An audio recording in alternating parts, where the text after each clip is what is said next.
Islands in the stream. Oh no. That is who we are. Running line with each other. I don't know the rest, but I like that song. Jay, sing it. No, not at all. They had karaoke day today at work for lunch break, and I did not participate. Did they do that song? No. Okay, I was trying to see if I was psychically pulling it up from the ethers. But Mark's alive. He almost died in a flood. And we're glad he's alive. The dolphins saved him. That's what all that stuff is back Dolphins? You there. told me it It was washed on mermaids. shore. He's No, like, it's dolphins. definitely dolphins. Dolphins and Peter Sillin. Anyway. Oh shit! Well, Trying to find something. What the fuck happened then? uh-oh. Don't say the F. Oh, I'm sorry. Are we live? Yeah, we're Yes. live. It's fine. But yes. Oh, not yet. I forgot to do the intro. That's why. Welcome to the Church of Mabus radio show. It's Friday night. We're all still alive, and it's hot and humid. And the world's croaking, but that's okay. Welcome, Mark Eddy, Jay McNicholas. Mark's book Hey guys. is Lakes, Lizards, Linton, and Leverett. Lakes, Lizards, Linton, and Leverett. Ohio River Drainage's Antiquarians and what they found. And we apologize for that F in the background. That was my brother walking around, and that was just an accident, you know. But here we go. It happens. But anywho, beep. Great to have you here, Mark. How are you doing? What's up with the flood? You're living? You survived? Did a bunch of people get aced? It's been a rough couple weeks. Just a 6 inches of rain in like a 45-minute period, and all of a sudden there's like a wall of water coming down, behind me, and had a lot of damage to the property and 5 feet of water in the house, basement. Destroyed most everything down there. So, it's kind of like living in homeless-like conditions at the moment, but trying to make some changes about what I'm where I'll be broadcasting from next time. But what happened? Was it from rains or did something happen? Yeah. Oh no, it was just really hard rain for about 45 minutes, and like this, 6 inches of rain. You got it in 45 minutes, but 6 inches of rain, even over a short period of time, would be about 12 feet of snow. Mm-hmm. So, just to give you an idea how much water that is. Yeah, it's no one in the neighborhood has ever seen anything like this, and it did cause catastrophic flooding, just down the street, and I'm okay. They really need a lot of help. Prayers for them would at least be a really good start. Yeah, it was horrible what happened in Texas. Scary stuff. It was terrifying. My God. Mm-hmm. Yeah, that was worse than here. I can understand. Was it the same rain systems, the same storms? No. Mine was a couple 2.5 weeks ago. Different storm, but the same devastation, just on a little bit smaller scale. But the Texas situation looks like just biblical kind of destruction. Yeah, that's Um, definitely a good word for that. I don't know what else you call it, but they really need a lot of help too. Yeah, it's definitely a deluge. We I don't know if you were in this area in 71, 2, or 3. I can't remember the exact year, but Hurricane Agnes came through, and I don't remember the exact path, but I think it initially slammed into like South Carolina and then Hmm. rolled back out to sea, and then came back in on land and went right across like Pennsylvania, West Virginia, Pennsylvania, Maryland, right up to New York. And we had like 3 or 4 foot of water in our basement. Most of my parents' books were destroyed. Hmm. They saved some, but we had an indoor pool Yep. for a month and a half until they were able to get the water out. We didn't care that it was raw sewage, but we were swimming in it. Yep. I had basically the same thing. So Hey, Hottie. I'll I'll get through it. Where's your mom? She's still there with you? No, she lives up on top of the hill. Oh, She's all right. okay. So tell us what's cooking with this lakes, lizards, and Linton and Leverett, Ohio River drainages, antiquarians, and what they found by Market or Eddy. What's up with the lakes and lizards? Is that a lot Uh, of lizards there? yeah, a few million years ago, there were. When it's- Here before we get started talking, I want to look like Joe. Oh, okay, yeah. But I was trying. You know, I was trying to misplace something. I'll find it soon as we go off the air. Yeah. But any anyhow, I did a book review. Gee, like 10 years ago of a bunch of um, books on the archaic people that uh, had recently been published, and uh, um, I was talking to a friend of mine, Dr. Cheryl Clausen, anthropology professor at you know,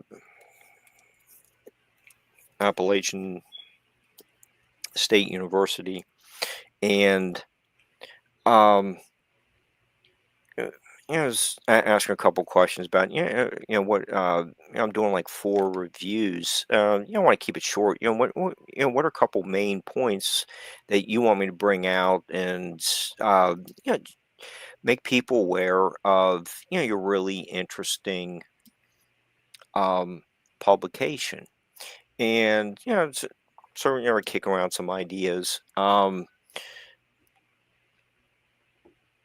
And I guess probably towards the end of the phone call, um, I asked her, um, you're thoroughly covering all the archaic cultures in the eastern U.S. What is the reason, like in your appendix? You have all these different topics found in each of the shell mounds, like dog burials, dogs with people, different categories, and see what was found in certain regions. Like the Tennessee River Valley, Kentucky, or the Green River Valley in central Kentucky, Hmm. right there. But when she gets over to where I live, like right here, the chart's basically empty. And she came up with this idea. Well, why don't you go to some of the museums and see if there's like new publications that just came out that maybe she was not aware of. Maybe some artifact donations have been made. Yeah, why don't you just check with them. If there's enough information. There was kind of like a little collaboration going there. We did, just try to get an article published. Yeah, so I was kind of looking. Okay, this is like doing like a 10-page term paper. I thought, okay, this is a really nice opportunity to work with a big name person in the archaic research. And, so the more I got involved in it, you know, started developing a larger article. And she gave me some ideas about, why don't you take the information back further in time and see if there's, some cultural patterns that may have started during the Ice Age and lead up to the archaic culture, and maybe that would help her to fill out the blank parts in the chart. So, she was, kind of helping me out a little bit with that, even though there really wasn't a whole lot of West Virginia wasn't glaciated.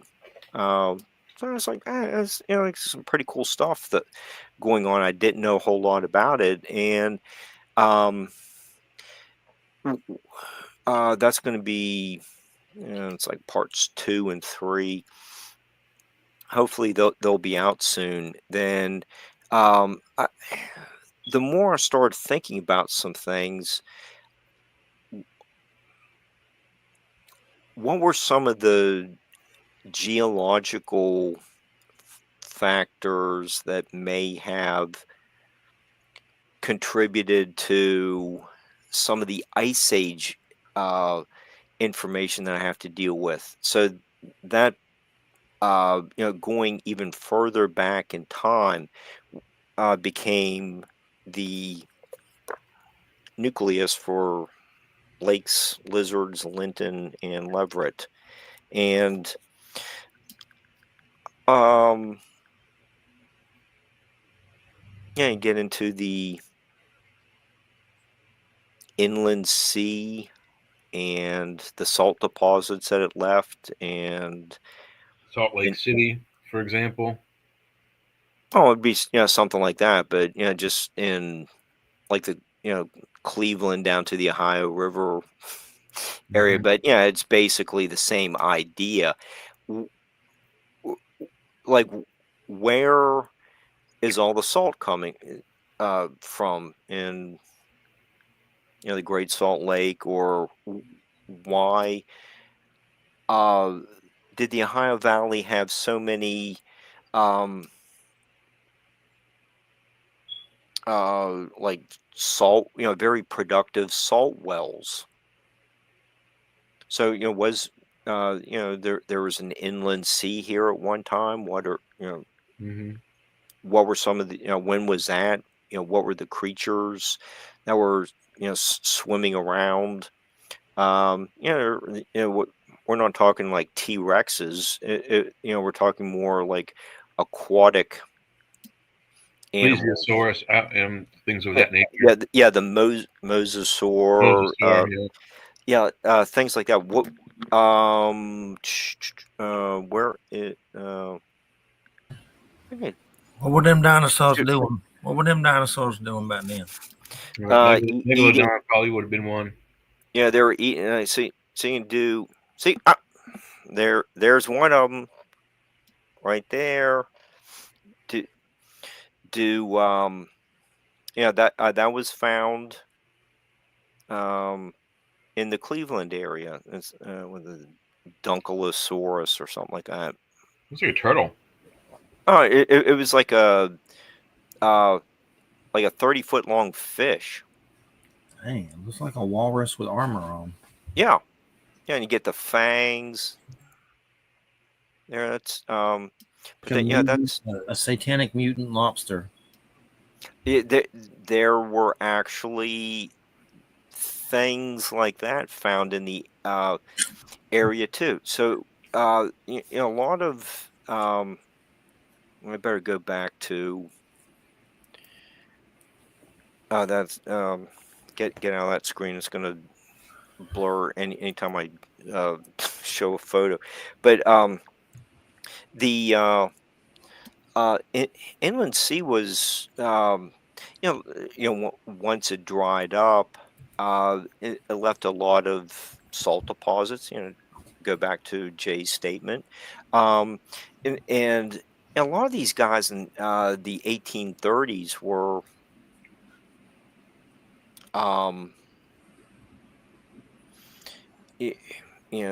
doing some of this boring.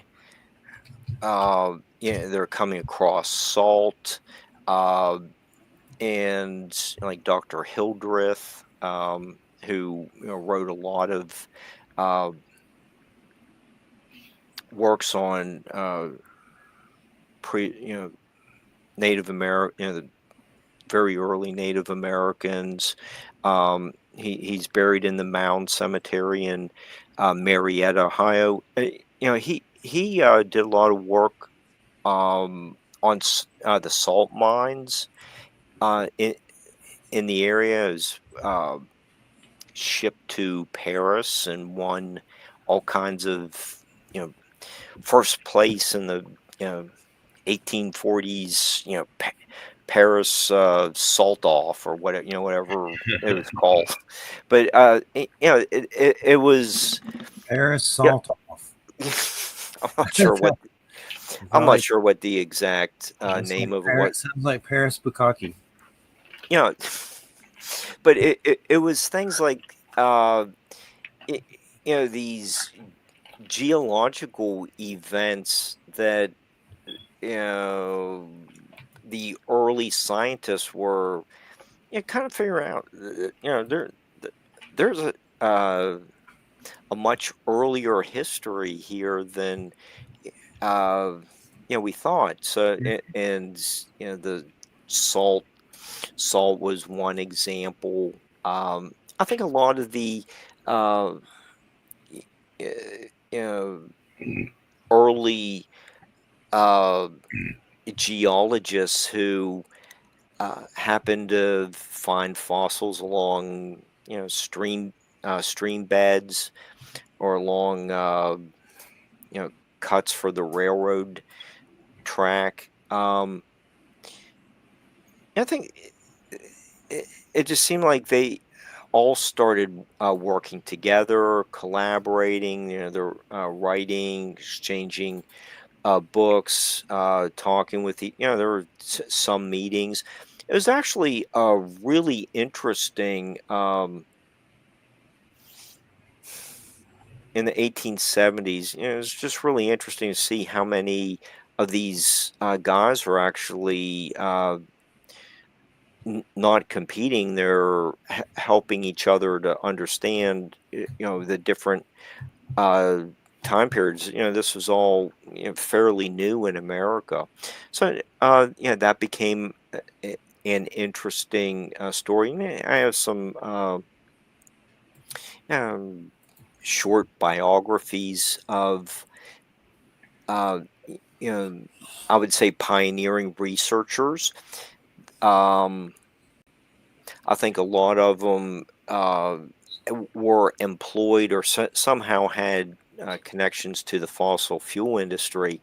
So they're out there with their transits, telling someone, okay,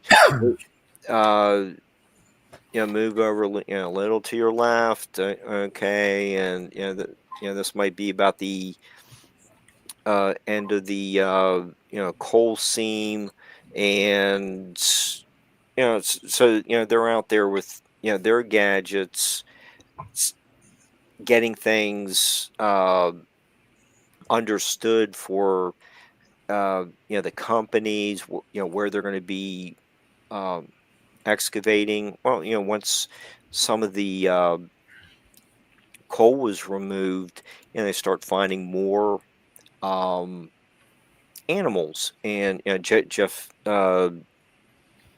Jeffrey mentioned the um, mutant lobsters. Well, stuff like that was found too, and uh, and a lot of these places,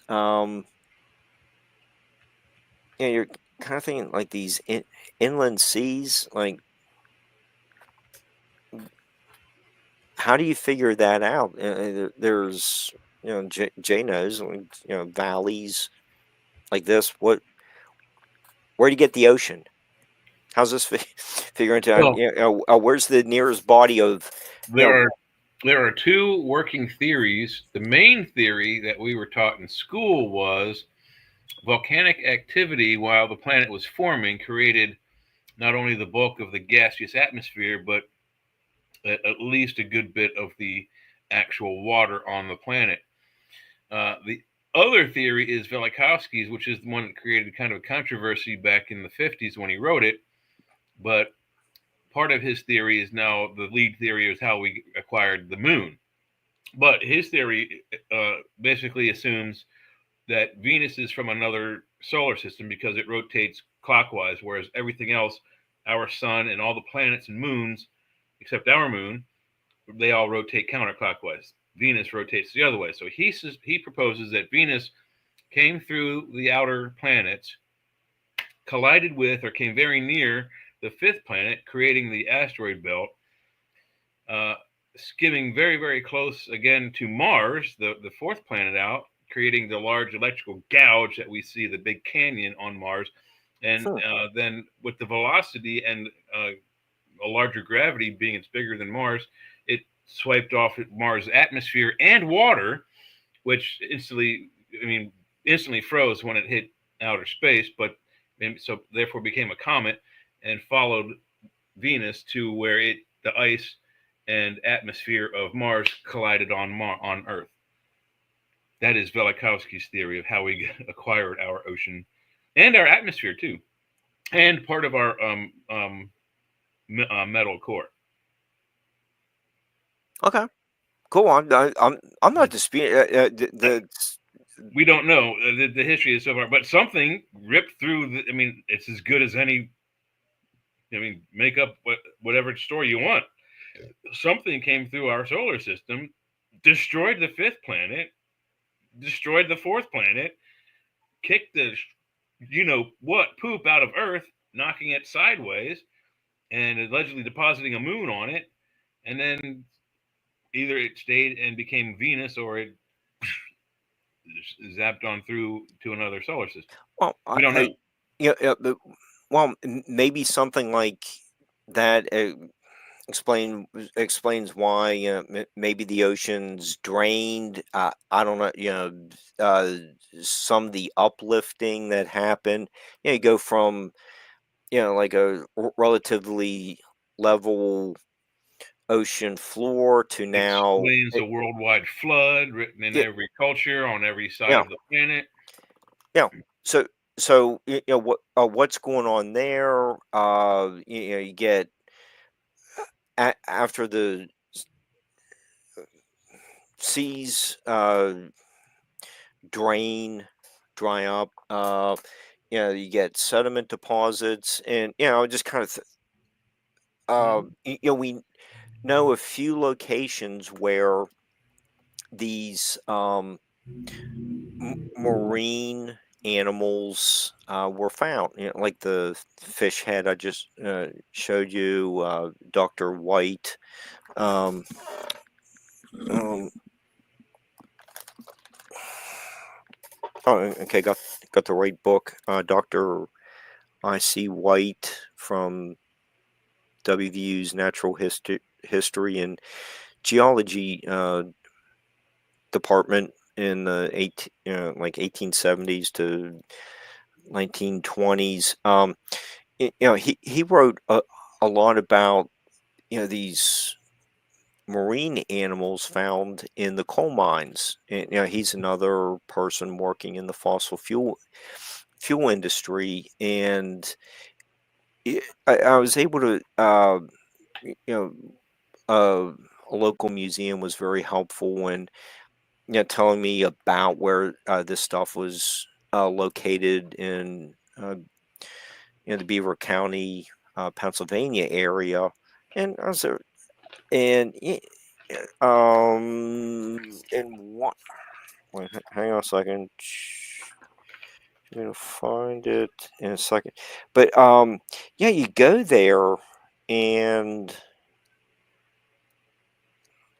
it's like, how do you figure out like there? It's not this photo. That's about where the discoveries of the sea scorpions was located. How does that give you an indication there was a inland ocean there, and you get these like the mutant lobsters like Jeffrey was talking about. Well, a great example is Lake Titicaca in the mountains of Bolivia and Peru, or is it? Hmm. You know, is it Peru? I think it's Peru. But anyway, Bolivia's in there too. There's all these giant, for lack of a better term, Lego building blocks that were once a building, knocked over. Lake Titicaca is the largest, mostly freshwater now, but used to be saltwater, Hmm. navigable lake in the planet. I believe it's above the tree line, where trees can survive, and the Hmm. shore is covered with fossil seashells. That's what the beach is fossil seashells, and people couldn't figure it out. Well, if a great massive water, giant flood happened, some sea creatures that were from the very bottom might wind up on the very top of the planet, like Yep. a mountain in the Andes or a mountain in Tibet. Yeah, like Mount Everest has seashells. Yes. How's that? How do you explain that? Yeah, and that was one of the night. How do you explain the Moai? 200 and something or 900 and something statues being buried up to their neck all at once on a Hmm. small island that doesn't have that much dirt. A bunch of water, soot, and sediment went over top of it and buried it. Hmm. What does titty titty caca mean? I have no idea, but it is the largest navigable lake on the planet. Was there a native orgy there and they named it after that? No, their gods come out of it. They believe a UFO comes out of it and lives at the bottom of it. It's a very deep lake too. Because it sounds like late titty titty cock cock. So You just want to one. make a joke out of it, you can. It's boobs and shit. There was some guest I made him say it again, and I just kept laughing like I couldn't stop. Immaturity, it's beautiful. Well, But in any event, the lake itself is the highest, largest, deepest navigable freshwater lake on the planet. that's what she said. Hmm. So what And can you interesting tell or us not, about?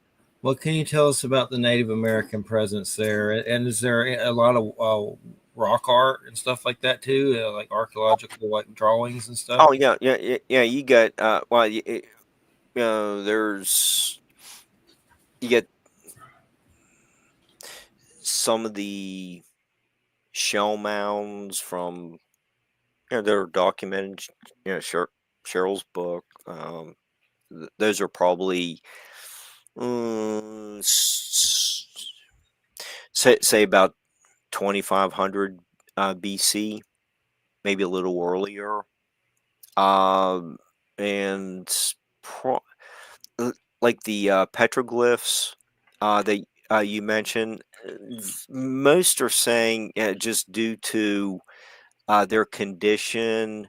We know the general weathering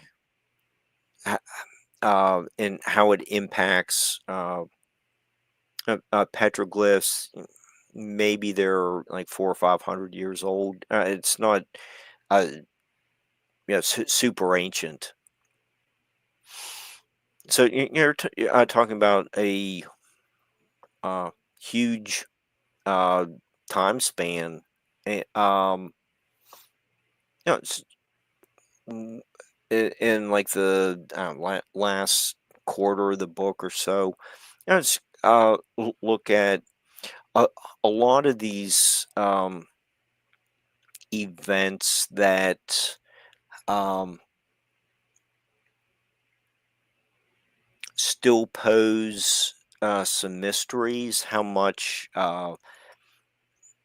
has been lost? Maybe a lot of these journals from the say 1860s or so um,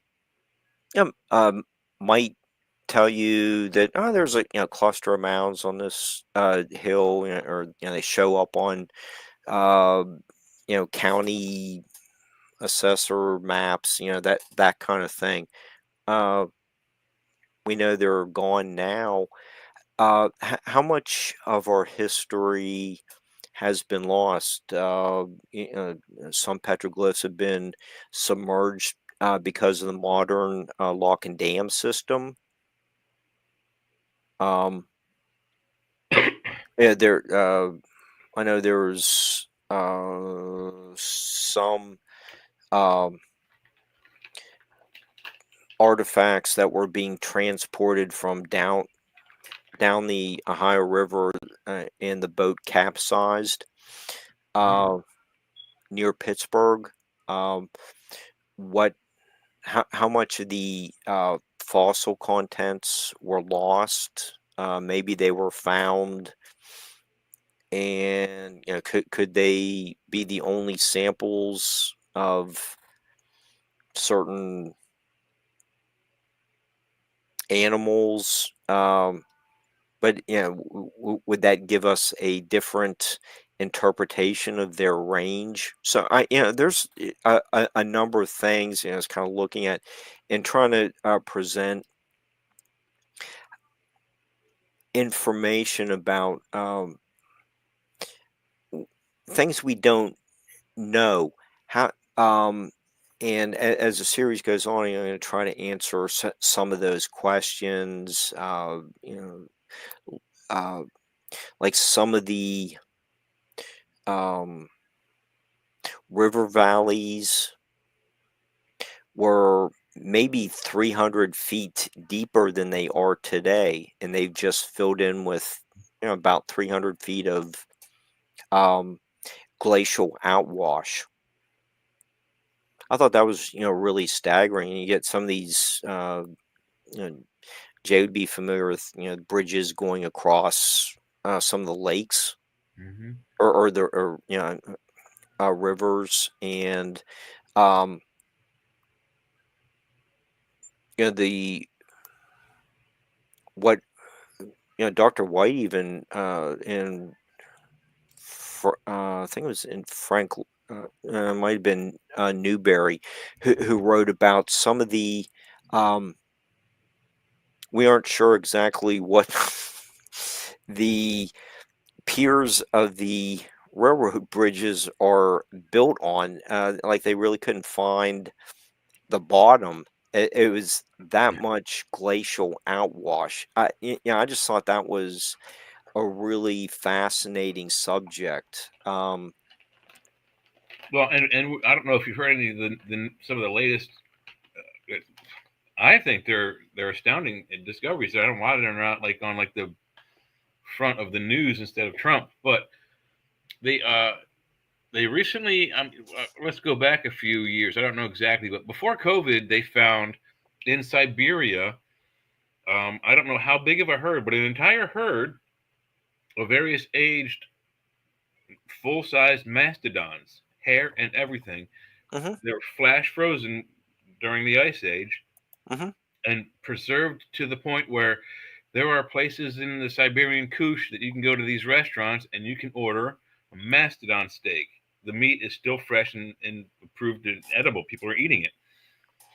They found this. So very rarely do we get the soft tissues of ancient creatures, but they're not millions of years old. They're only within the last 60,000 years. So anyway, that was a very cool discovery. Then there's two cities and I forget the names of them, but they're off the coast of India, and they're in the Mahabharata and Bhagavad Gita's and other Right. books they write. These Submerged. they were submerged after Vishnu or Shiva, depending on which incarnation of their god you want to know did it, set off a weapon that lit the sky on fire and flooded both cities. Sounds to me like nuclear weapon, but I wasn't there. Anyway, those two cities have been found, and Hmm. they were built somewhere between 16 and 20,500 years ago. That's amazing because that just completely destroys our human timeline.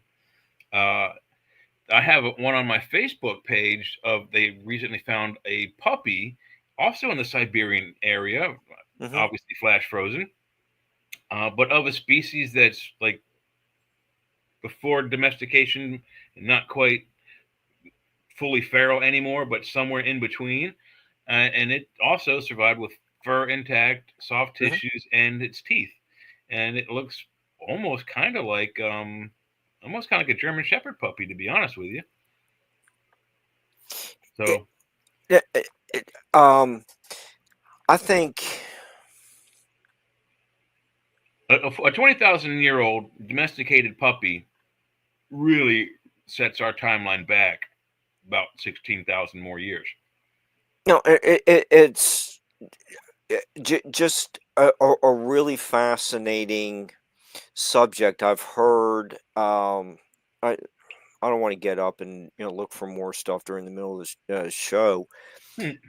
but people have commented on the flash frozen animals, and they are preserved, and some are curated at Russian museums. They have are kept in a like a refrigeration type unit, Yeah. and that some of the reports that I've read talk about the researchers go into the uh, you know exam refrigerated exam room, and um, 20,000 let's just say 20,000 years after the mammoth's heyday, you can still smell the hair. What it would smell like, yeah. Yeah, it's just uh the yeah like from the outside of this project, I was like, oh, wow, this is really cool. Cheryl's asking me to help out. I was like, I just thought this be like a little um thing where just say, oh, worked had a chance to work with a leading anthropologist. But the more I got involved in it and making the different uh, segues, talking with, reading more, talking with museums, um, everyone was just so helpful, pointing out aspects of their collections, making sure that hey, don't forget this. It's kind of like our earliest artifact, something like that. So they're going out of their way to help me, and they wanted to uh, encourage me to please hurry up, get this thing done. We need some representation from our area. There's so many other places that are uh, getting a lot more research out there, and we're just kind of really stagnant. And just so many people who um, I'm just calling them out of the blue, or on a couple occasions just showing up. Um, it was really nice. It was just a very helpful, uh, uh, rewarding experience, working with all these museums and people. They just bent over backwards to help me, and I was like, wow. I just kind of asked a couple questions, and they wanted a little bit of a demonstration, and just kind of walk in with my briefcase, and uh In that Wally Wagner fort. like that. I just walk in, and it's kind of just uh w- walk in, and they see I was serious about doing it. I really didn't have a whole lot of credentials, but just kind of marketed what I was doing, and the reception was great. I'm just really thankful, to all the museums from basically Youngstown, Ohio, to Point Pleasant, West Virginia, and all that they uh, contributed to me, and were very encouraging. It was really a fantastic experience, and um, I really got a lot out of working with uh, Cheryl on this project. It's kind of being like the sidekick, but uh, you know, she encouraged me to just kind of step out and do this. So thanks, Cheryl. And you got But that sexy Wallace Wagner fort. yeah, which one was that? That one, the Fort Randolph. Do you remember, Jeffrey? Do you remember which one that was? I don't remember. It's I saw the fort though, and the book is just so complex. It's like, man, it's like my head can't even wrap around it, like all the archaeological stuff. But it's really good. Is there going to be a sequel? oh yeah, I got like the uh research into some of the Ice Age material is going to be two-part section. Um, they're they're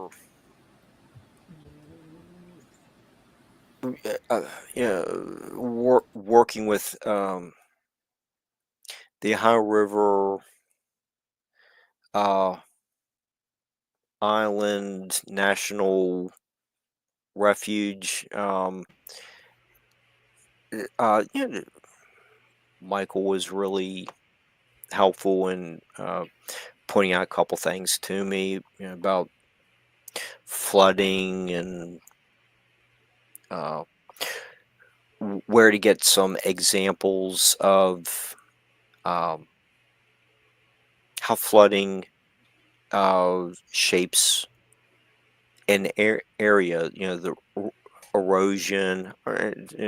Another example of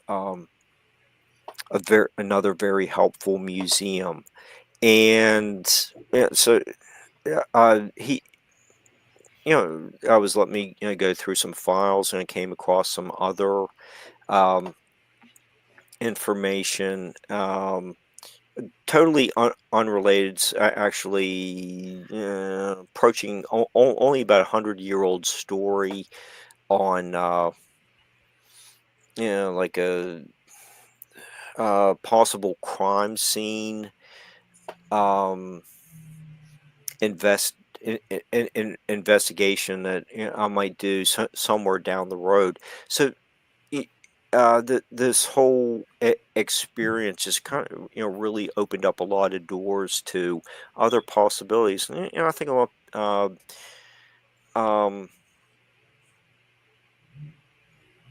people may frequently overlook, like the Rust Belt area. It's seen its heyday. There's nothing there to see. We're looking for something swanky, or like tuning into Joe's show. And What's the Dimetron dinosaur? That was like a little dog. The Metrodon. It's but there was really a lot more really interesting stories that I want to delve into, and it's I kind of get the Is there any spirals drawn on the hieroglyphic? there you go. It's like a sailback lizard, about 10 feet long. Wow. Dimetrodon. Yeah. Yep. Reminds me of a dog. So you actually this cast that's at the West Virginia Geological and Economic Survey is it wasn't just one. There have actually been a number of them in the Edaphosaurus, and it's like a close cousin. There are a lot of them found in what's now the Ohio River Valley, and you get this other. I'm sorry, went the wrong way. This like another lizard kind of creature, and there was one. I'm a lizard king. I can do anything. The Fed. It's actually called the FedExia lizard.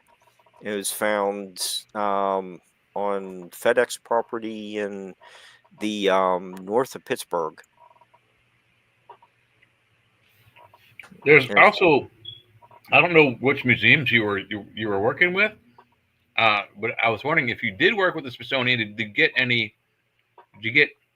any grief or bad feedback from them? Because allegedly that's the same areas that is where allegedly certain burial mounds have been found, and with alleged some in West Virginia, some in Pennsylvania, but the bulk of them are in Ohio. Giant skeletons that a lot of people say the Smithsonian showed up soon after the discovery was made, absconded with the bones, and never to be seen again. Yeah, there's some information with that I will have from them, but it's totally unrelated to the giants and that kind. I just didn't address that. I have thought about that for another topic. It does come up in conversations, but I'm not addressing that in this book. But Greg Little has the Path of Souls book, where he gets into the high concentration of giants that were found in the Kanawha Valley. They that's but my experience with the Smithsonian for this book, as well as what I have coming up, as a really positive experience. I enjoyed it. I'll be sure to credit them, and I found them to be very helpful. Well, I've never worked with the actual museums, but I've been to their Natural Museum and their Air and Space Museum and several other museums in DC quite frequently, and I've always enjoyed it, particularly the geological wing and the ecological wing, where they have a full-scale model of a blue whale It takes up the whole aquatic wing. They have in a formaldehyde tank that's 65 feet long, roughly about half the size of the blue whale, Architeuthis, giant squid. And I've seen that squid since I was like a little kid, and people were always wondering, giant squids don't exist. Don't exist. Like, the goddamn museum has it right there. Go and look at it. It's real. Yeah. See, and that's one of the things I really enjoyed about work assembling all the information from these museums. It's Jay, it's just like what you're talking about, like being a kid and like learning for the first time about like the giant squids, or say yeah, someone telling you, oh, the Kirk Douglas scene on 20,000 Leagues Under the Sea, it's not real, and the massive eyes, that Yeah. uh, uh but the this museum or the Smithsonian, they have a sample of what's in Jules Verne's book. So and that I think in a lot of these antiquarians, once they started, like they're doing their borings, maybe looking for, where the, coal coal seam goes, is it starting to thin out, they're, just trying to figure out, the geology, what's where, and you have to use the uh, drilling downward. You can't see it. You have to go down, and you're taking out the core samples. Uh, a lot of these early scientists are doing things like that, and they're pulling up the core samples, or finding really bizarre stuff. Uh, researching inside active coal mines, and some of the statements they make, some what some scientists are saying in the 1870s was actually uh, uh, like they're writing like sci-fi fantasy type of material, and it's not. It's actually they're some of the first people to understand all the different sediment deposits that accumulated for a long time, like what uh, they're distinguishing between recent ice age, melt offs, and they're just really staggered by what they were discovering. So they're approaching a lot of this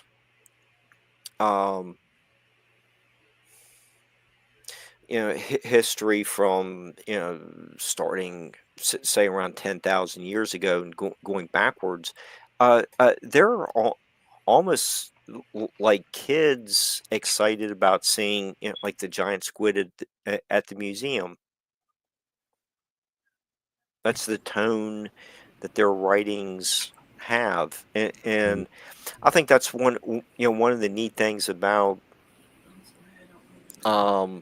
It's unmuted.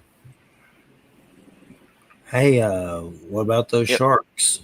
oh, the Xanacanth sharks. You get the shark teeth.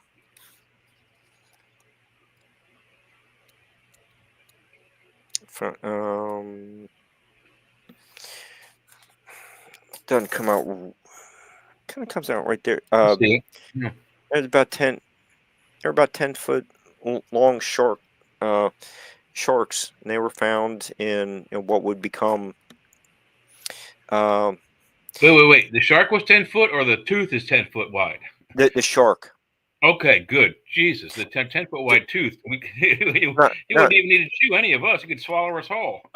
no, but that these teeth were found in um, what would be what would become the Ohio River. So you had Wow. river sharks.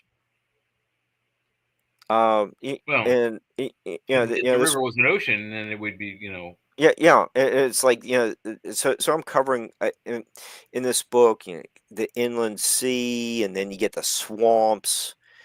What are all the different critters swimming around in these areas for a long time? And I have a lot of photos in there of what the museums said. Oh yeah, go ahead and photograph them. Just please give us credit. So, okay, there's no problem. That's fair deal to me. hmm But that that was they were really nice enough to put the Zanacan shark thing. How far back are people find? Are they still finding these teeth, or is this like, Yeah, you know, yeah. Shut the. But I think that was like.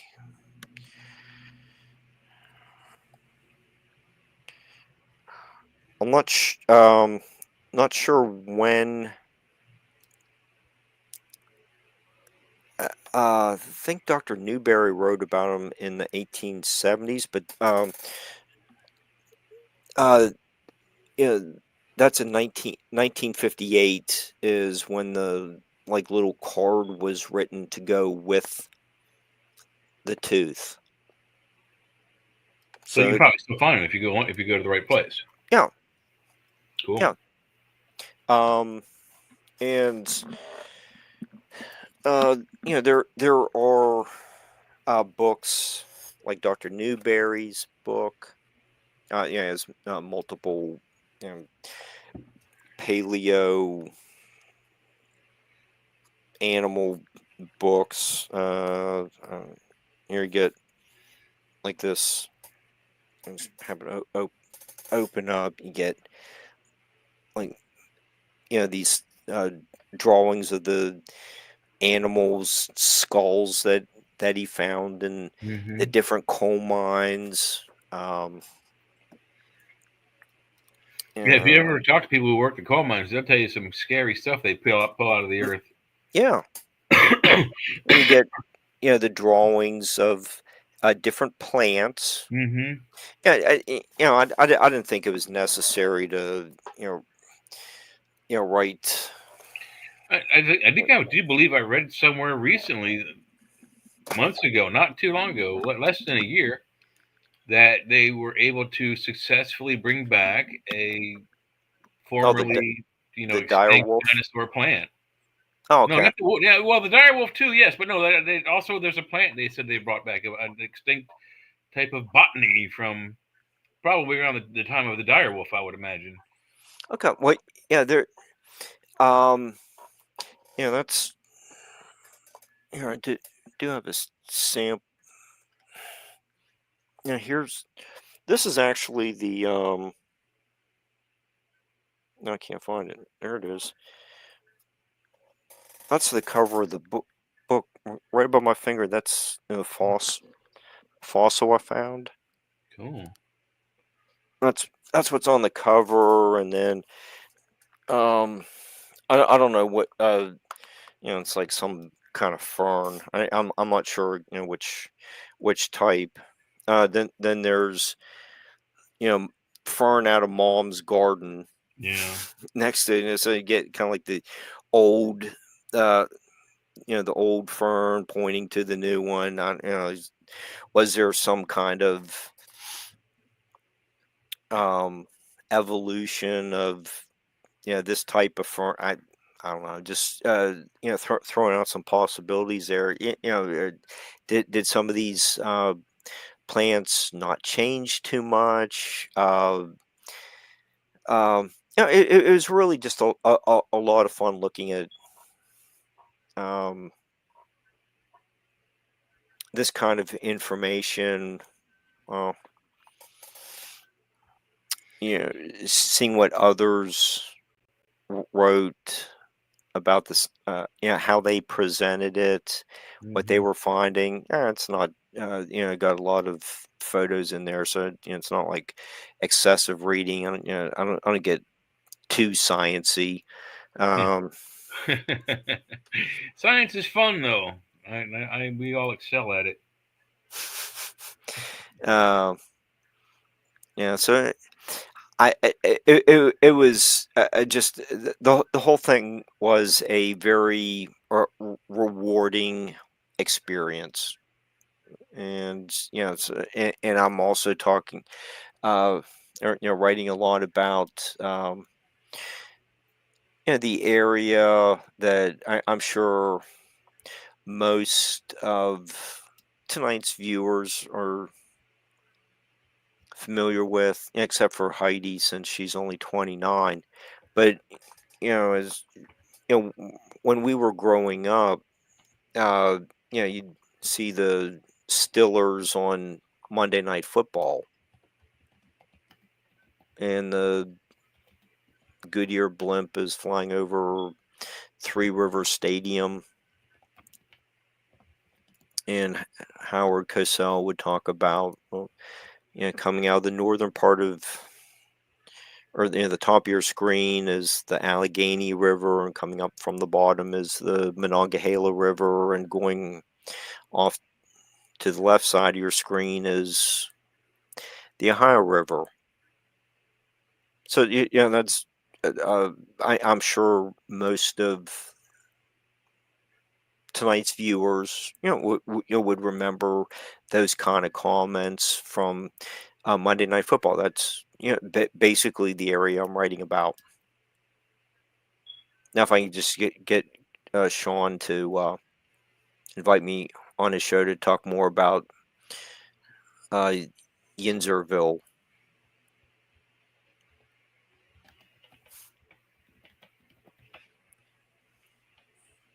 So, any more questions? Has Joe called in yet?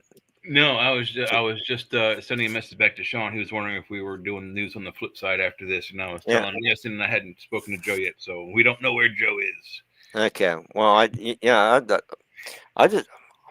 I want to be on Sean's show to talk. Go into Steeler history and how all this. The Heinz Field. My family is a part of Steeler history in this area. How so? My great grandfather, John Vincent McNicholas Sr., my dad's great grandfather, my grandfather's grandfather. He came over from Ireland in 1898, I believe, or maybe it was 1904. His mother came over in 1898. He came over in 1904, borrowed $250 from her, purchased 2 buckboards and 4 horses, and started McNicholas Transfer Incorporated, and moving people's furnishings and homes from one place to another, etc. And then eventually it turned into steel during the heyday of the steel industry. And then when the steel industry tanked, my uncle fought my grandfather over my grandfather's name was Henry, was my different name because my dad's dad, the junior, John Vincent Jr., passed away. So my great uncle actually adopted my father, and he was in charge of the company. And my dad's sister's husband decided to fight for the company, and he, as a result of that, it got split into 3/3. We got a third, and he got 2/3. I don't know how it is. He's not even blood. And my cousin just sold the company last year to I forget the name of it. It's on the website somewhere. But yeah, we were one of the first trucking companies ever in the United States. Cool. Yeah. Neat story. Mm-hmm. Yeah, I've got a picture of my dad who looks like me, but it's in the 30s, standing on a 1936 or 1938 model Mack truck. Within our name is on the truck. It says JV McNicholas right there on the truck. Cool. Yeah. That's an interesting souvenir. So, Mm-hmm.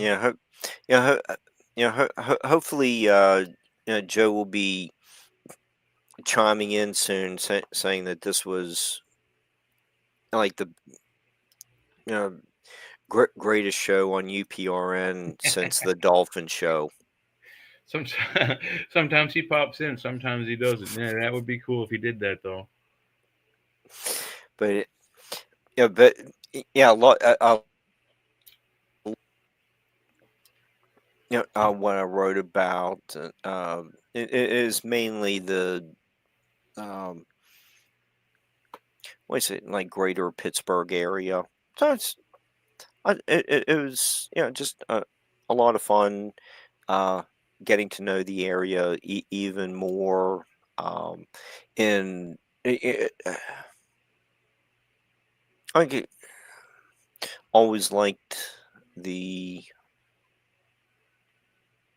driving around, uh, looking at the panoramic views. It's like vistas of water. Um, but there were some places that once I was uh, reading uh, like some of Dr. White's books. Um, he's challenging you to take another look, and I think one of the um, examples that really stuck out the most with me was you have the Ohio River now flows in generally southwestern direction, and most streams or creeks join the river in the same direction that the river is flowing. But there are a few examples, and maybe one of the best examples in the Upper Ohio River Valley is Buffalo Creek, where uh, you still have the river uh, flowing to the south, but the creek joins it, has its confluence with the river from a northern direction, which is pretty unusual. But that would be the uh, an authentic look at how the valley would have looked um, before the New Martinsville Dam collapse around you know approaching a million years ago, when the river was the Ohio River flowed to the north and drained into Lake Erie. So that one example of Buffalo Creek is um, an authentic prehistoric view of the valley. I thought that was, and after reading his works, I was like, oh wow, it's really But really the neat. reason you say that is the ice age as the glaciers finally as they slowly. I mean, it wasn't all that slow, I don't think, because it left such gouges. But there's signs of glacial rocks being pulled up from the south north as the glacier receded, and then it's also reported, or at least they suspect. We weren't there. We didn't see it happen, but they think that the glacial recession also pockmarked all the states up there. Like, was it Wisconsin or Michigan? And there's some state, some part of New York. They all have their own the different Thousand Lakes areas where all these little Thousand Lakes are all over the place because Yeah, as the water receded, it melted so fast it left a deposit of water, which left the Great Lakes and the Thousand Lakes areas and all these different swampy, boggy areas way north. Yeah, the kettle ponds. Yeah, and yeah, you have some of those in Ohio as well. Yeah, so there are, like you were saying, the gouges, the Great Lakes were, they're really big now. But at one point, they were much larger. it took up a larger space. They were covered, uh, ex, uh, was it like Lake? Uh, was it Lake Erie, like Lake Ontario? It was. Lake Superior. It was went further to the east, and um, it it was kind of covering kind of like the northern end of the New York Finger Lakes. Mm-hmm. And I think those lakes formed as water was kind of draining out of them towards the end of the ice age. But Well, I think also part of it is that the glacial recession, the ice receding, pulled out softer material, and the harder material remained, where leaving it's like pockmarks, leaving like bowls behind that just filled with meltwater from the glaciers. Mhm. Yeah, it's really a fascinating subject, and that's I just had just a lot of fun researching this. I became enough of I got enough encouragement from uh, enough people to keep doing this. It'd be nice to turn this into a profession, and like it said, there's like spin-off projects like that crime novel I was thinking about doing. Um, it uh, just gave me a new inspiration and appreciation of the Ohio Valley, and since so many areas want to promote tourism. Okay, well here's something to think about. What's the crime novel you're thinking about? What is that? It was like did the I don't possible disappearance of like the flapper girls from the 20s. jazz age. Yeah, it would be the 20s, wouldn't it? Roaring Yeah, 20s, Flapper yeah, Girls. yeah. There, yeah. So there was, that was like one of those like side projects that in one museum, Michael said, yeah,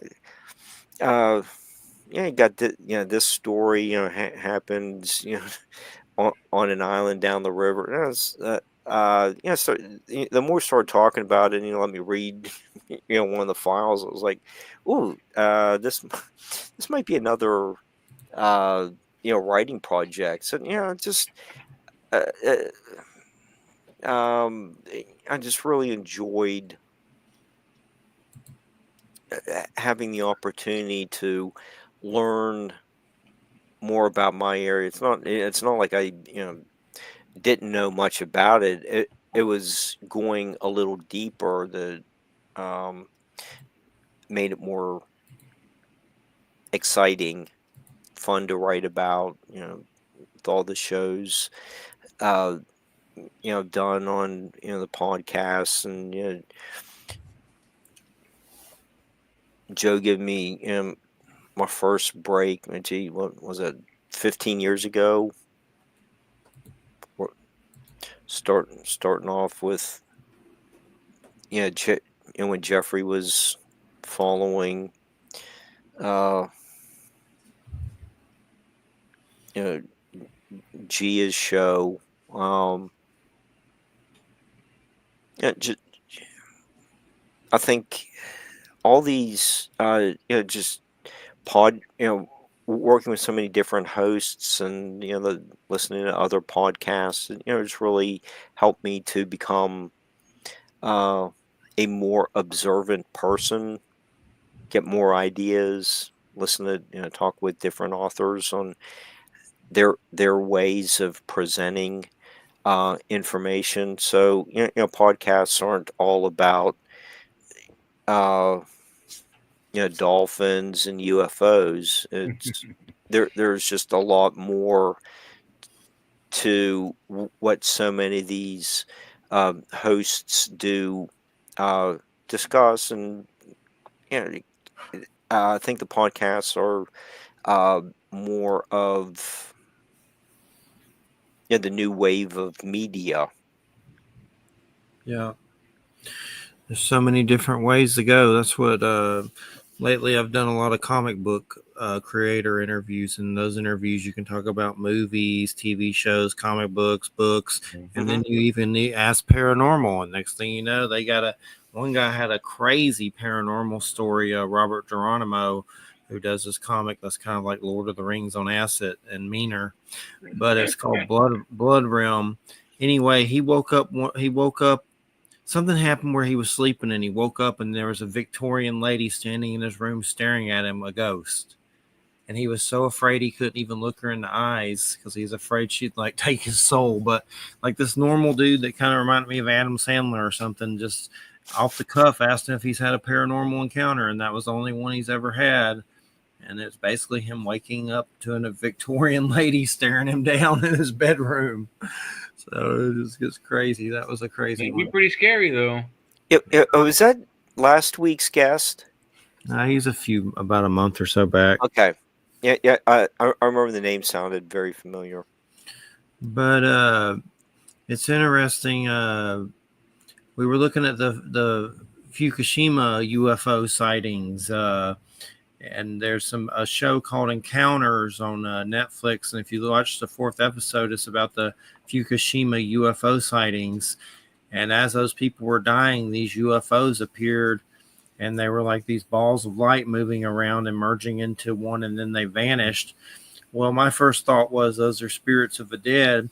And I don't know 100%, but anyway, another Japanese person from the show brought that up and said and showed like these old tapestries and drawings showing that when they die, you turn into like this spear of light and ascend to heaven. And basically, that footage, every time I see it, I get chills because I think I don't know 100%, but my intuition tells me it's the spirits of the dead. And that's basically how they incorporate that lore into their modern television. 1965, they started a television show called Urutaru Q, or in English, Ultra Q, and that became the following year. It had a spin-off series called Urutaruman, or Ultraman, and the Ultra people they're like galactic policemen. They kind of look like giant robots. Some of them are man-sized, some of them can change size, but they're basically like silver and red. And they travel in spheres of light. And by accident, in the first season, Ultraman is chasing a monster through outer space that escaped from him. And as he's chasing the monster through the atmosphere of Earth, Ultraman's ball of light collides with Shin Hayata's VTOL jet and kills him. So, and they both crash to the ground. Ultraman's craft he cannot travel back home, and the monster crashes into a lake. But Ultraman, being a good person, he has to meld his life with this guy he just killed, and like a symbiote. It's their lore. This TV show has been going on since 1966. They have a fresh show out, I'm sure, this year. There's like 28 different movies, and they have their Disney World is World, Ultra World, and you can go there and mingle with the Ultra people. They have female Ultramen and or Ultra women, I guess. But all of them travel, and they come from the galaxy of. Come on, guys! Super dwarf. Light. Ultra. Okay. The galaxy of light. They're The light planet. beings. Ultra And penis. it's just like what Jeffrey talks about all the time, the light beings that left your house. They're represented as giant silver and red scuba gear driving robot dudes. And here's the They thing. look like Chris Bledsoe, the guy that's been on Beyond Skinwalker Ranch and stuff, and he's still been on there summoning stuff with his daughter, and she's summoning stuff. Yes, Heidi. Those balls of light seem like the same things over Fukushima, or is it just the spirits of the dead? And maybe he has. I've wondered if anyone's asked him how many people have died in his life. And I'm not saying people have been drawing those balls of light since 12,500 BCE with the Homon or Jomon people, the prehistoric Japanese Korean cave people, if you will, that really basically populated the entire Pacific Rim.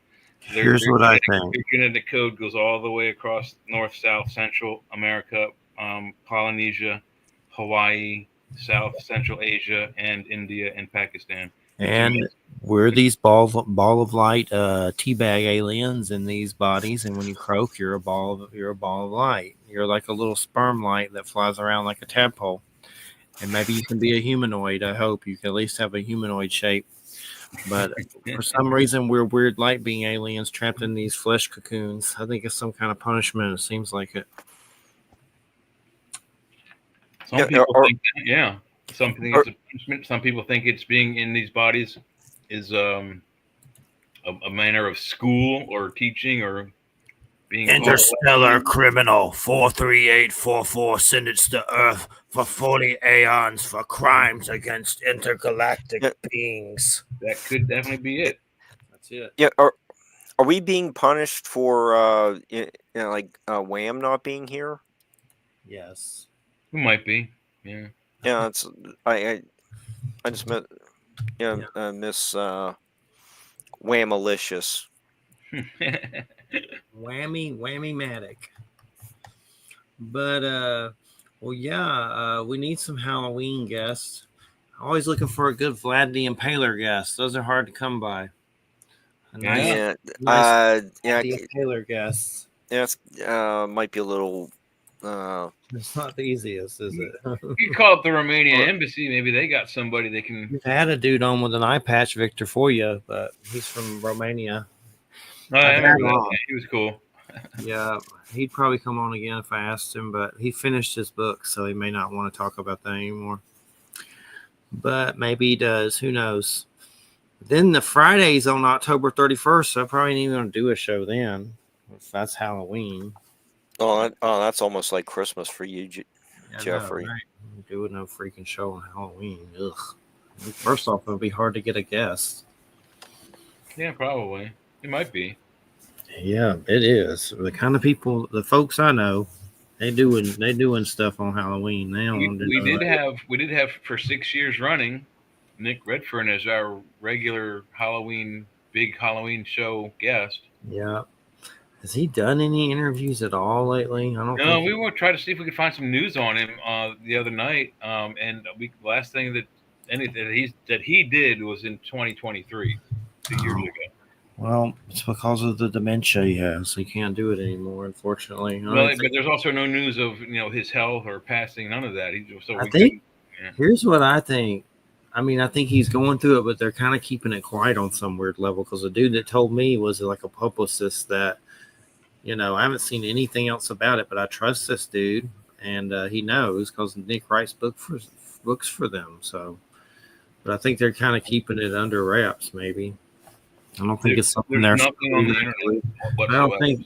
I don't think it's anything they're screaming from the rooftops. Apparently, no. Like I said, dude, there's nothing. There's no news on Nicholas Redfern from September 2023 and till present. I was told he has a form of dementia, and it's affecting him heavily Yeah. by a trusted source. Well, it's a shame. I pray for the guy. He's a fantastic guest and He's a very very nice man. I've interviewed him about 10 times, probably. Yeah, like 6 times, 6 years straight. We did him, had him on the show. Well, I hope he heals and something good happens somehow with all that bullshit. Earth life. What a drag. We're glad Mark's alive, though. We're glad you're alive. Eddy didn't float away. Yeah, thank you. It's got noticed a couple. The regulars. Barbara showed up for a little bit, so glad my boss. Mish has a good point. This shouldn't be hard to get an international guest on Halloween. It's not Halloween everywhere. Yeah. Just, I'm gonna do something else. I took 4th of July off. No one cares. I barely take days off, so no one cares if I take it off. Yeah, and you kept saying it every day, for several weeks before the 4th came up, and then I got home from work and I completely forgot. And I got everything together, got my dinner, and rushed up here. And I'm like 8:30. I'm like, and then the fireworks started. I'm like, oh, there's no show tonight. I sat here for half an hour. Like, where the hell is Jeff? Did y'all have a show after it? Yeah, we News on the Flip Side was on, but I had forgotten you weren't doing one, so I was able to go outside and look up the hill and see some fireworks for a little bit. I was on the old shooting fireworks, brother. Yeah, Jay, what do you have lined up for tonight's discussion? I didn't have a chance to watch much of the news at all tonight. I only had about 25, 30 minutes when I got home from work. But Joe is setting the show up right now. Let me see if I can get in there and see if he's got the subjects going. Yeah. He might. Joe might send you a message about he wants me on his book review show. Oh yeah. What Raiders of the Future? Yeah. I'm sure. Quill. Yeah. He. I'm sure he probably has numerous comments. While you have Mark on there, please ask him to be on my show, please. I will. The title is News on the Flip Side tonight. L.A. rioters, Pam Bondi, Trump's taking over the world. Oh my Lord! I wonder if Pam Bondi's leveling charges against the L.A. rioters. I'll bet she is. Well, she better. She needs to watch out for the ire of Bongino. He's but tit for tat, the Democrats, took a bunch of Jan 6 rioters and sent them to jail. So I got something to discuss that I came across recently that I picked up. Check this out. This is very interesting. You know who Uri Geller is, right? You've all heard of Uri Geller? Yeah, the mentalist. He has this Oracle card set on Amazon. It's called the Extraterrestrial Oracle. 52 divination cards to channel the wisdom of the aliens. And it goes into, since a child, he's been having contact, and it's by him and some other dude. But the whole thing is called the Extraterrestrial Oracle, 52 divination cards to channel the wisdom of aliens. Huh. Okay. That's something different. So, is there anything that he's saying that we might be able to learn from them after the ETs use the cards? I don't know. I haven't opened them yet. Okay, I'm not. But it's on Amazon. I got to do your Amazon review sometime, but I don't have my own account. But I did just make my own account. I didn't want to do it with my mom's name, so that would be kind of weird. So I'd make my own account, and then I'll do it. Okay, thank you. I just appreciate. I've had some. Really... I own Schuler one too. What's Artie? No, what's the dude about the other Twilight Zone guy? Arnie. No, the Batman dude? Yeah, Arlen. I owe him one because he sent me a book I was supposed to do it too. Yeah. I've had a couple really nice people like Tyrone Ellington and Joey Medea contribute, like back of the book blurbs, and a few other people have done the Amazon book reviews. I'm just really appreciative of their contributions. And Ooh, work on. thunder. I, th- I think Tyrone might be a good guest for you as well. We can get him. Yeah, just There let you me go, know. Jeff. Yeah, I got them. I just haven't opened them yet. They seem pretty interesting, though.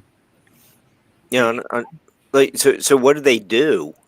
Just cards. I don't know. So Just allegedly, the first extraterrestrial themed card deck by the one and only Yuri Geller. We know his paranormal abilities. 52 divination cards enable users to connect with aliens, answer any question, and develop their psychic powers. From the recent NASA UFO probe to Avi Loeb, a Harvard scientist who says he's found proof that aliens exist. Extraterrestrials are a huge talking point right now. So apparently, it's a way to it's a cell phone to alien creatures. What's up with that shopping cart? What else you got in there? Oh, here we go. You want to keep going? I can. Star Wars mask, a leather jacket.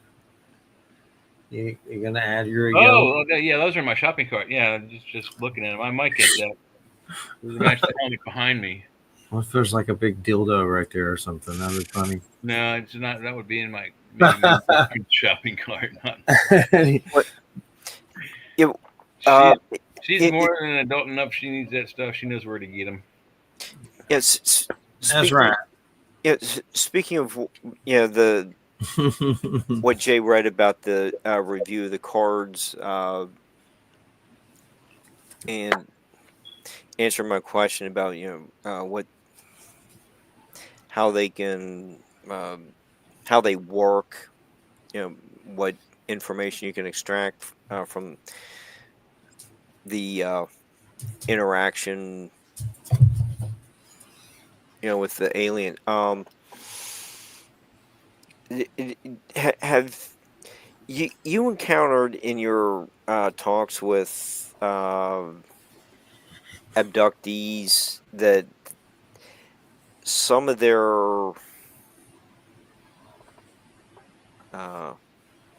paranormal abilities actually became heightened, improved? Hi, Edgar. What what do you think of that? Besides the use of cards, they just had like some people have discussed after their encounter that they actually had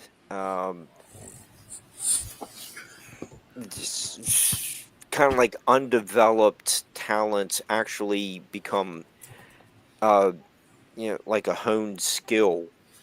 They got if you keep up with that Chris Bledsoe stuff on the Skinwalker Ranch shows, he's been having a neurologist from the from the Monroe Institute chronicle him, and he slips into another state of consciousness when he summons those balls of light.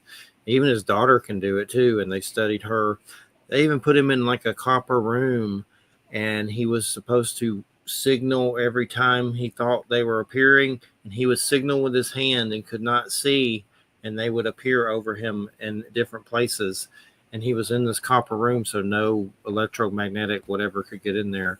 But they're saying he slips into this state of consciousness. So it's like a Zen monk or something, and they're studying his brain waves and things. What's interesting is I used to be able to do stuff like that on some level, but it seemed like I had to be on psychedelics more to do it. And there were multiple witnesses, and it happens now sometimes, but not on that kind of a level. I think I've let the dark side get to me a little too much, so I'm probably blocking it lately. But I'm also wondering if it's spirits of the dead that I don't know if they're actual like UFOs with little aliens in them, but it might be spirits that I'd be curious to ask him about who's passed away in his life. I guarantee you there's a lot of people, and I wouldn't be surprised if some of those things he's interacting with are those beings who have passed away.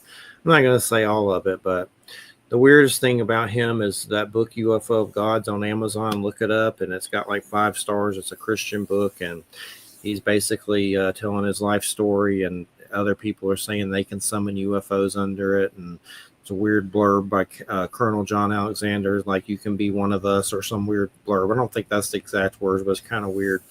But definitely something to achieving those states of consciousness to interact with that phenomenon. And it seems like he's definitely has the ability. And now he's on that show being studied like a guinea pig on Beyond Skinwalker Ranch. And as far as abductees saying about their abilities enhancing, I haven't gone into it as much in depth as Joe has, but I've done my fair share of abductee cases, and I've listened to almost every interview that Bud Hopkins has done. Listened to almost everything that John Mack. I haven't read any of John Mack, but I guess I should have. But what I've gathered is that the ones who do have any mild ESP, they say that they notice the onset is about puberty, preteen puberty age. Mm-hmm.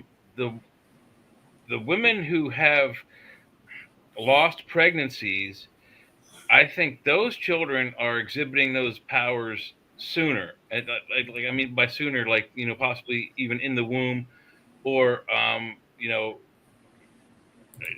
maybe at conception. I don't know. Somehow the aliens know, and the ones that have the exceptional ESP values or qualities usually aren't left on the planet. They're either taken by the time they're 4, 5, or 6 and never seen again, or they are abducted from the womb. And again, well, not always never seen again. Sometimes they're seen in a preteen, 10 years later, 12 years later.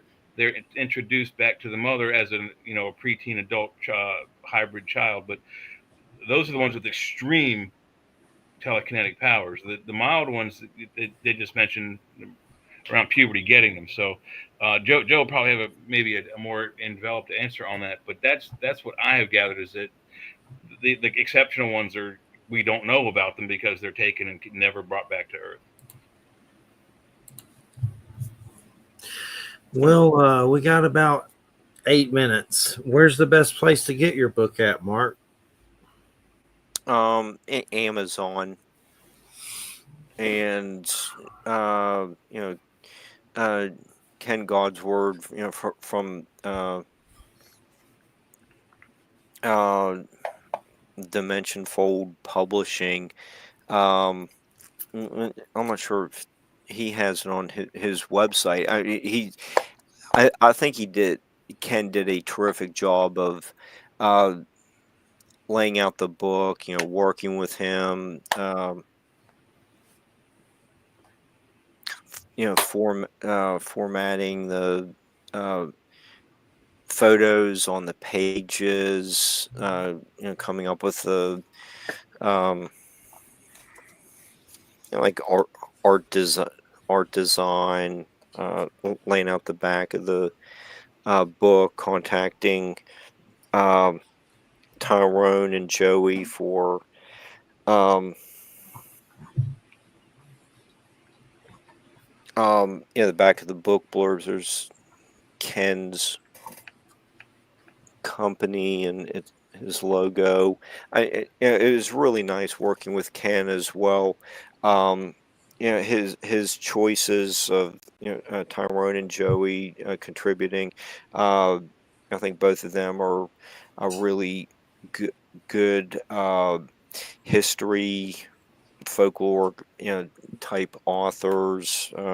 Ken did. That was actually a really nice. Just adding the little touches down there that it may not come out really clear there, but it's an example of like ghosting a photo, looking up the river. Kind of like a watermark kind of deal. It's not super distinct, but it was just like supposed to be a nice little photo to as you wrap up reading the book, it's there. But we worked together. It was easy working with him. It was kind of just kicking around a lot of ideas. Uh, he uh, I think Ken did a terrific job of um, listening to what I wanted. You know, he gave me some recommendations, and I was like, "Oh, okay, yeah, that's a good point as well." So it was really a nice relationship, and we're gonna keep doing more together. And Barbara, DeLong, who was in the chat room, she was been encouraging for years. I was working on this whole project. I have kind of like I was working on about 3 or 4 of these books at about the same time, and you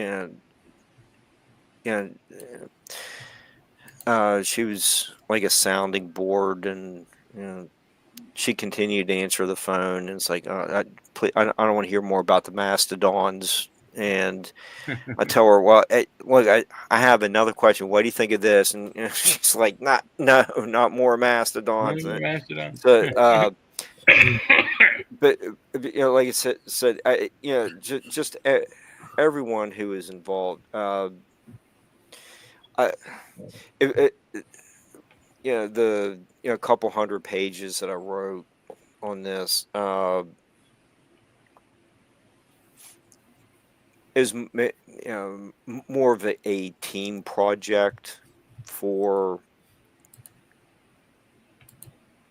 the area. Try to get the word out about, or hey, don't forget about us. We actually contribute a lot to the understanding of prehistory.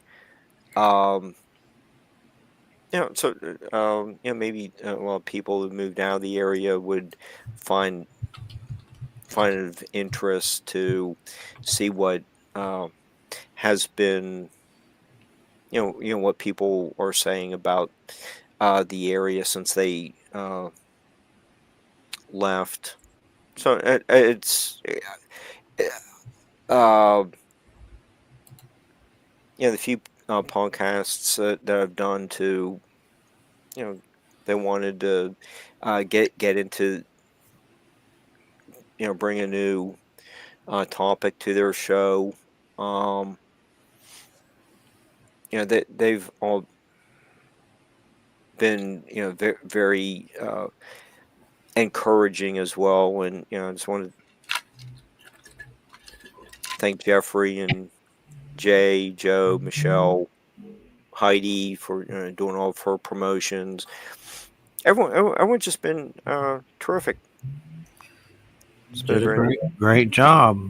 well. Thank you. And I had a lot of like the college professor types, overseeing seeing what I was doing. So I'm not veering away into out there kind of stuff, and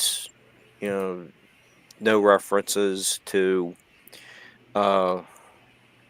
dolphins. It just oh, it's just just kind of like normal history. It's not going into like way too much detail. It's maybe kind of about right. I think most people can relate to the my science writing, which I'm not much of a science writer, so I don't understand a lot of it. So it's not like I'm writing on Tesla's level. I'm just it's um just it's just a normal book with fortunately a lot of pages, or photos on the pages. So um you get kind of quite a few examples of where the antiquarians made their observations. That was a neat experience for this project as well. You got any links you want to give out or anything? Was there a site or Facebook? BarbaraDeLong.com, it probably has most of what, the latest of, what I'm up to with the podcasts I do on her network. All right, everybody. You listen to United Public Radio 107.7 FM New Orleans. See you next week with Travis Gibb on his books Holiday Spirits, Christmas in July. It's like horror stories and during the Yuletide Terror. And lots of other stuff. So we can get into lots of topics with him. He has his own company and puts out comics through Kickstarter and other places. But we appreciate it, everybody. And I haven't been feeling that good. I'm sitting here weirdly sweating, so I don't know what's going on. Plague, I'm sure. No, it was quite hot today. That's the problem. I'll be part of it. It's also pissed off that they canceled Duster already. What assholes. HBO. God, they're dickheads. I think they really are. Duster was decent. I like that. Yeah, they only cancel the shows we liked, so that's what they do. Doom Patrol, Deadwood. You're welcome, Heidi. Everybody have a good weekend. Thanks for listening. Good night. Good night, New York.